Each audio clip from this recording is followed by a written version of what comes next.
Baiklah anak-anak, kali ini kita akan mempelajari tentang unsur-unsur teks berita.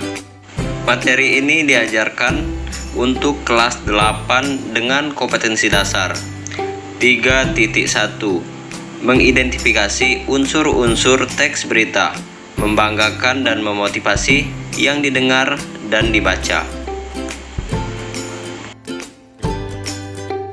Apa itu teks berita? Berita adalah teks yang berisi segala peristiwa yang terjadi di dunia yang disebarkan melalui berbagai media. Sebuah berita harus bisa dipertanggungjawabkan, kebenarannya aktual, informatif, dan objektif. Kualitas kriteria teks berita yang baik harus memenuhi kriteria unsur-unsur berita, yaitu 5W plus 1H. 5W plus 1H adalah singkatan dari What, Who, When, Where, Why, dan How. Lalu apa maksud 5W plus 1H tersebut? Yang pertama adalah what atau apa, menjelaskan mengenai apa peristiwa yang terjadi diberitakan. Peristiwa yang diberitakan pun harus sesuai fakta atau tanpa ditambahkan opini atau pendapat.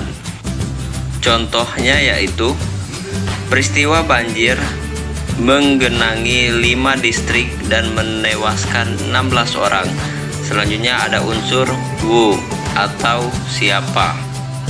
Unsur ini menjelaskan unsur apa saja yang terlibat dalam peristiwa yang diberitakan oleh orang-orang.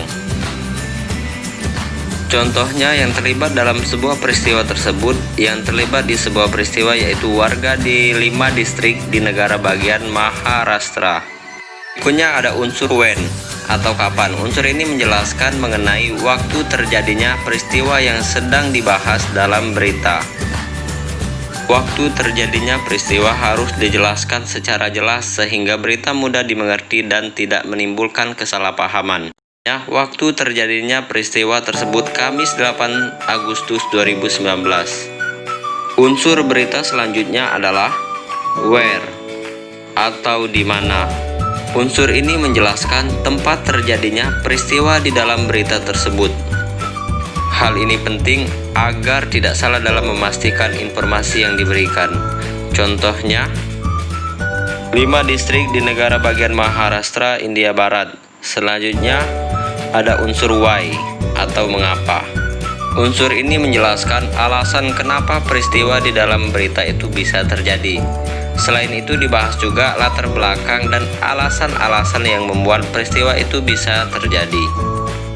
Contohnya, penyebab peristiwa tersebut adalah karena sungai meluap akibat kebijakan membuka pintu bendungannya terisi penuh.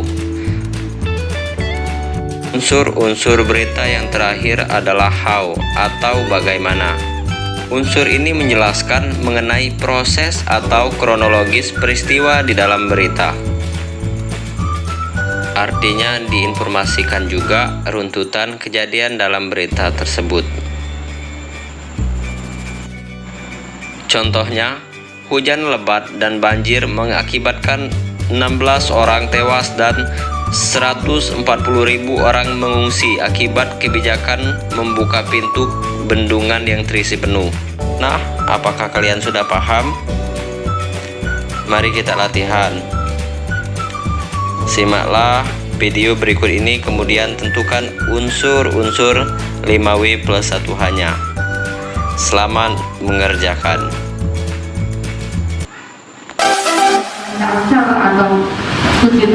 Wali Kota Surabaya Tri Risma hari ini mengimbau kepada para orang tua untuk menjaga anak-anak dari penularan virus corona.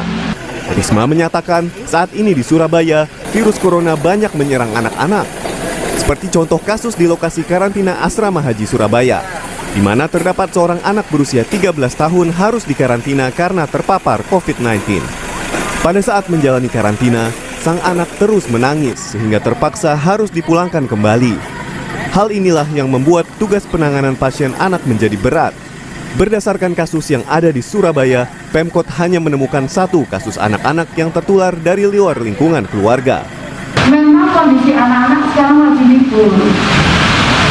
Nah, memang tugas para orang tua menjadi berat karena anak-anak ini sebetulnya diliburkan supaya mereka tidak banyak keluar rumah gitu ya. Nah, sehingga tidak terkena kalau mereka tidak keluar rumah. Dari data Dinas Kesehatan Kota Surabaya tanggal 29 Mei 2020 yang disampaikan Kepala Dinas Kesehatan Kota Surabaya, saat ini ada 20 anak di Surabaya yang terpapar COVID-19. Yang sudah positif ya, kurang lebih kalau yang di data saya itu sekitar 20-an. 20-an ya? 20 anak. Terus itu rentang usianya Bu? Rentang usia ada yang 8 bulan ya, sampai dengan anak umur 11 tahun. 11 tahun. Itu rata-rata. Berdasarkan data terbaru persebaran virus corona di Surabaya, kumulatif kasus konfirmasi COVID-19 berjumlah 2.394 kasus dengan jumlah ODP sebanyak 508 orang dan PDP sebanyak 1.975 orang. Wahyu Pratama Putra, Surabaya, Jawa Timur.